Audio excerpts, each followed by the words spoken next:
Good evening दोस्तों। कल हमने त्रिकोणमिति समाप्त कर दिया था और आज जो नया चैप्टर लेके आए हैं वो समांतर श्रेणी है।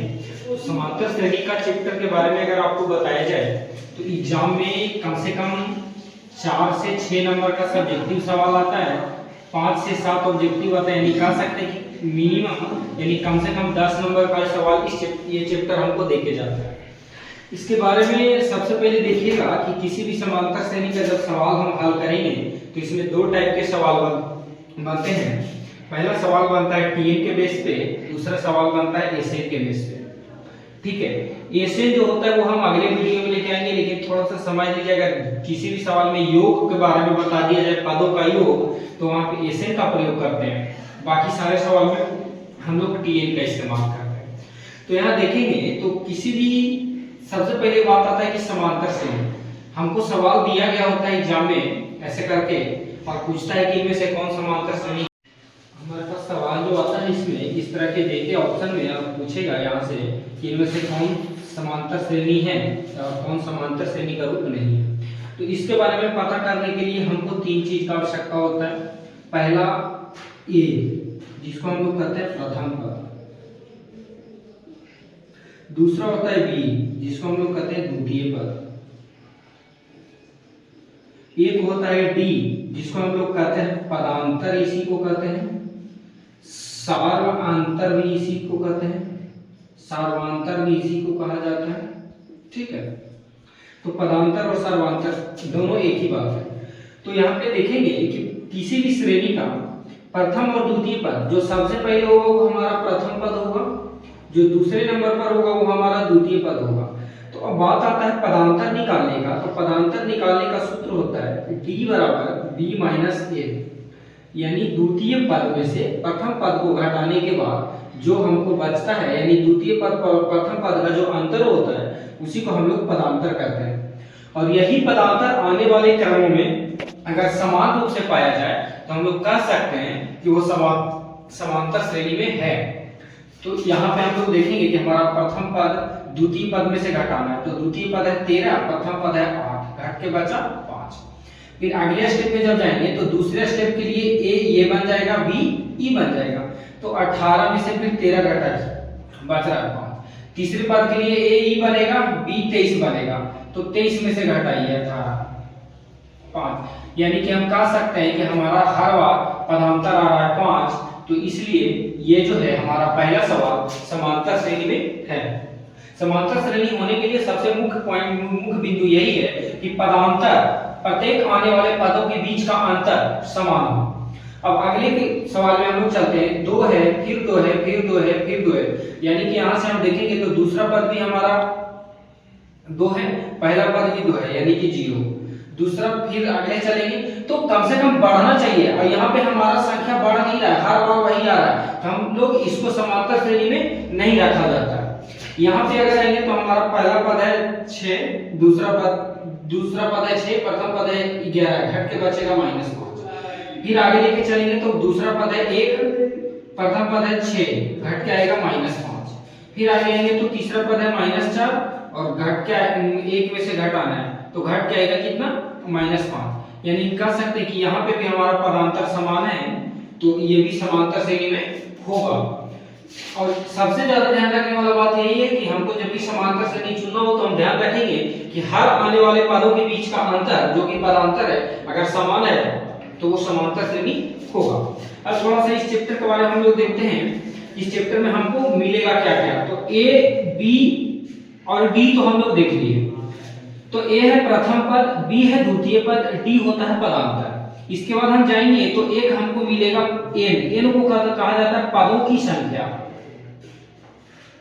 एन को कहा जाता है पदों की संख्या। एक मिलेगा टीएन को हम लोग कहते हैं अंतिम पद। टीएन को कहते हैं अंतिम पद। और समांतर श्रेणी के 2 चैप्टर होते हैं, जिसमें से पहले चैप्टर का सवाल हम आज लेके आए हैं और पहले चैप्टर में हमको यही पढ़ना होता है। और ये एक मात्र सूत्र है इस चैप्टर के लिए जो कि टीएन का सूत्र होता है a plus a minus 1 into D, यानी कि प्रथम पद प्लस पदों की संख्या -1 इंटू पदांतर अगर करेंगे तो हमको टीएन की प्राप्ति हो जाएगी। तो पहले वाले सवाल में आपने देखा था कि समांतर श्रेणी को पहचाना कैसे जाएगा। अब हम चलते हैं उसके सवाल की ओर। तो हमारा सवाल है यदि किसी समांतर श्रेणी हमारा दिया गया है, इसका एनवा पद 129 है, एन का मान ज्ञात करना है। सबसे पहले श्रेणी लिखेंगे -1 4 9 14। यहाँ ए निकालिए, ए है -1, बी है 4। अब डी निकालने का हमको सी से कोई मतलब नहीं है, क्योंकि डी का हम सूत्र आपको लिखा है b - a, यानी b है 4 माइनस ए है -a, तो ये कितना बन जाएगा 5, यानी डी हमारे पास हो गया 5। ए है, बी है, डी है। अब हम आपको एक सूत्र बताए थे tn के लिए। tn के लिए सूत्र होता है a + n - 1 * d। इसमें हमारा जो सवाल कर रहा है n का मान निकालना है, यानी कि इसका मान हमको पता नहीं है। तो tn का मान दिया गया कि nवां पद कितना है 129, तो t 129 बराबर a है हमारा -1, n है नहीं, और d हम निकाल के लाए हैं 5। तो 129 एक माइनस में इसको प्लस में लेके आ जाएंगे, n - 1 इंटू हो गया ये 5। तो n - 1 गुना 5 ये हो गया 129 और 130। अगर 5 से काटेंगे हम 130 को, तो 5 गुना 10 और 5 × 30, यानी कि 26 से 130 कट रहा है। n - 1 बराबर 26, अगर -1 जाएगा प्लस में, तो n कितना हो जाएगा 27।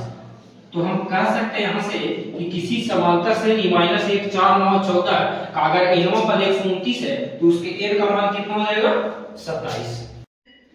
चलिए अब जो अगला सवाल हम आपके लिए लेके आए हैं, हमारा सवाल है कि समांतर श्रेणी 3 5 7 9 18वां पद ज्ञात करें। पिछला सवाल हम जो देखे थे उसमें tn था, n नहीं था। यहाँ पे n है, tn ज्ञात करना होगा। श्रेणी हमारे पास क्या है 3 5 7 9। इससे हम क्या करेंगे a b d निकालेंगे। a का मान 3, b का मान 5, d निकालेंगे, सूत्र b - a, यानी कि 5 में से 3 जाएगा 2, यानी कि हमारा d कितना हो गया 2। यहाँ पे nवां पद कितना है, n 18वां पद ज्ञात करना है, यानी n का मान है 18। tn का सूत्र लगाएंगे a + n - 1 इंटू d। तो t 18 हमको ज्ञात करना है, तो a का मान हो गया 3 18 - 1 इंटू d, d हमारे पास है 2। तो 3 यह हो गया 17 गुना 2, 17 दूना 34 और 3 37, यानी हम कह सकते हैं कि t 18 का जो मान होगा 37 होगा, और 18वां पद हमारा क्या निकलेगा 37। और इस श्रेणी में हम जब जाएंगे तो 18वां पद ही हमारा आखिरी पद होगा, और वही 18वां पद हमारा क्या हो जाएगा 37। चलिए अब जो सवाल है बहुत ही महत्वपूर्ण सवाल है, एग्जाम के दृष्टिकोण से देखा जाए तो और ज्यादा महत्वपूर्ण है। तो देखिएगा इसके सवाल, ये सवाल पूछे भी गए हैं। तो कह रहे हैं कि एक समांतर श्रेणी है जिसका चौथा पद 11 है। इसी समांतर श्रेणी का 5वें तथा 7वें पदों का योग 34 है, तो हमको सार्वधातुक ज्ञात करें। अब इस सवाल में क्या है कि सीधा सीधी पूछ रहा सार्वधातुक यानी कि डी। आपको यही सवाल बदल के भी दे सकता है कि इसका प्रथम पद ज्ञात करें, ठीक है। तो यहाँ से हम a और d दोनों निकाल के आ सकते हैं। कैसे निकालेंगे जरा देखिए। कह रहा है क्या चौथा पद n 11 है, तो tn होता है, tn का सूत्र हो गया a + n - 1 इंटू d।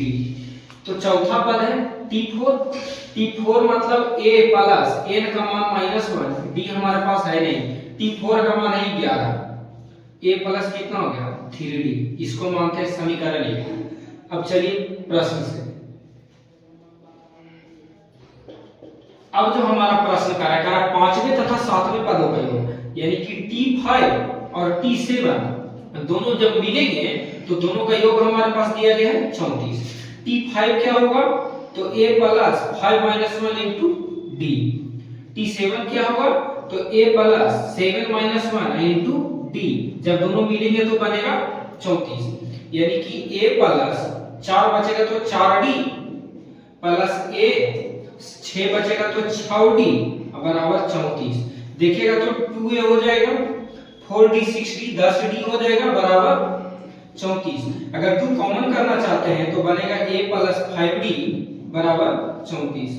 काट दीजिए 2 से, 17 दूना 34, यानी a + 5d बराबर हमारा क्या बन गया 17, इसको मानिए समीकरण 1। अब आपको अगर याद होगा तो आप ध्यान में लाइए कि दो चर वाले रैखिक समीकरण में हम लोग जो समीकरण पढ़े थे कि लुप्तीकरण की प्रक्रिया से समीकरण 1 और 2 से हल करते थे, तो अब उसी तरह से हम हल करेंगे यहाँ से। तो हल करेंगे कैसे? समीकरण 1 और 2 से। समीकरण 1 हमारा है a + 3d = 11। समीकरण 2 है a + 5d = 17। यह समीकरण 1, ये है 2। अब चूंकि देखिए a दोनों में सेम है तो काट देंगे। तो काटने का नियम क्या बताए थे कि जब भी कटने वाला चिन्ह एक जैसा हो तो कटेगा, बाकी सब घटेगा। तो 3d में से 5d जाएगा तो -2d बचेगा, और 11 में से 17 जाएगा तो -6 बचेगा। माइनस से माइनस कटेगा, 2 तिया 6, d का मान 3। अगर यहाँ पे देखें तो हमारे सवाल का आंसर सिर्फ ये हो सकता है, यहीं पे खत्म कर सकते हैं। लेकिन अगर आप और अच्छे तरह से करना चाहते हैं, जो क्वेश्चन जो पूछ रहा है वो आंसर हमारा यहाँ से प्राप्त है, लेकिन इसी सवाल में कभी-कभी कह देगा कि डी और ए दोनों ज्ञात करें, तो उसके लिए हम क्या कर सकते हैं, लिख देंगे यहाँ से कि डी का मान समीकरण 1 में देने पर, यहाँ से दोनों में से किसी भी समीकरण में डी का मान दे देंगे तो हमारा ए का मान प्राप्त हो जाएगा। समीकरण 1 हमारा था a + 3d = 11। a का मान निकालना है, 3 गुना d का मान हमारे पास 3 है बराबर 11। a बराबर हो जाएगा 11 - 3 तिया 9, यानी a का मान क्या हो गया 2। इसलिए लिख दीजिए कि d का मान 3 और a का मान 2। हमारे सवाल का जो ये सवाल पूछा था उसका मुख्य आंसर ये है, पर ऐसे भी सवाल आपसे पूछा जा सकता है, तो हमको यहाँ तक हल करना होगा। चलिए अब अगला जो सवाल है ये भी बहुत बेहतरीन सवाल है। कह रहा है कि 300 तथा 700 के बीच आने वाले 9 के गुणजों की संख्या ज्ञात करें। सबसे पहले हमको ध्यान क्या रखना है कि 300 तथा 700 के बीच की ही संख्या होनी चाहिए, ना 300 से पहले ना 700 से आगे जाना है। लेकिन इसके बीच की भी जो संख्या होगी 9 के गुणज है। 9 के गुणज से मतलब है कि वैसी संख्याएं जो 9 से पूरा भाग लग जाए। तो आप अगर देखेंगे तो 300 से जब हम गिनती शुरू करते हैं तो 301, 302, 303, 4, 5, 6, 7 ऐसे कर करके शुरू करते हैं। तो 9 से काटने वाला पहली संख्या कौन है 300 के बाद? तो ना 300 कटेगा, ना 301 कटेगा, ना 302, ना 303, ना 4, ना 5। तो देखिएगा कि 9 से कटने वाला पहली संख्या है 306। 306 के बाद जब जाइएगा तो 315, 315 के बाद जब जाइएगा तो 324। ऐसे करते करते जब जाइएगा तो हमारा जो आखिरी संख्या है 700, 700 भी 9 से नहीं कटेगा। 700 भी नहीं कटेगा। जो 700 से पहले यानी कि जो 700 के बीच की आखिरी संख्या जो कटेगी 9 से, वो है 693। अगर आपको पता करना है कि 9 से कटने वाली संख्या है कि नहीं, तो आप सीधा देखिए जितनी भी संख्या देगा सबका जोड़ निकालिए। अगर 9 आ गया तो 9 से कटेगा। जैसे देखिए 6 3 9 यानी 9 से कटेगा। 5 1 6 6 3 9 9 से कटेगा। 3 2 5 5 9 9 से कटेगा। 9 6 15 3 18 8 1 9 9 से कटेगा। अगर सबको जोड़ के टोटल डिजिट को ऐड करने के बाद 9 प्राप्त हो रहा है, मतलब वो 9 से कटेगा। तो अब देखिए हमारी पहली संख्या हो गई 306, दूसरी हो गई 315। अब जब b निकल गया तो d निकाल लेंगे हम b - a का सूत्र लगा के, यानी कि 315 - 306 बचेगा कितना 9। d हमारा निकल के आ गया 9। अब 693 जो है अंतिम पद है, अंतिम पद है। अंतिम पद के बारे में हम आपको बताए थे कि अंतिम पद को कहा जाता है tn, यानी कि tn हमारे पास हो गया 693। अब tn का सूत्र लगाएंगे तो a + n - 1 into d। तो tn तो हो गया 693, a हमारा हो गया 306 प्लस n तो है नहीं, वही n निकालना है कि कितनी संख्या ज्ञात करना है, n - 1 और d हो गया 9। सबसे पहले यहां से 306 माइनस में आएगा, n - 1 into 9। तो जब घटाएंगे तो 13 से 6 गया तो बचेगा 7 और 8 और 5 से 3 287 बटा बराबर 1 - 1 गुना 9। 9 से अगर काटेंगे स्टार्ट, यहाँ पे 387 नहीं 287 नहीं 387 बचेगा।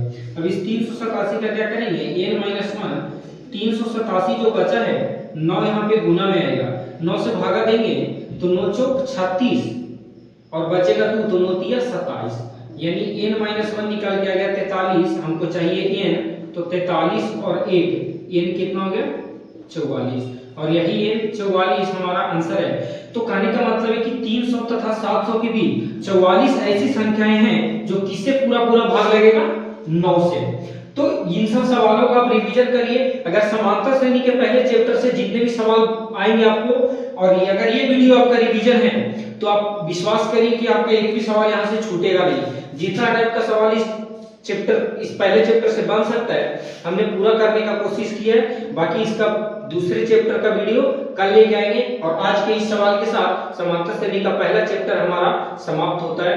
तो अगर कंटेंट हमारा अच्छा लगता है तो इसको लाइक करिए, शेयर करिए, चैनल को सब्सक्राइब करिए। धन्यवाद।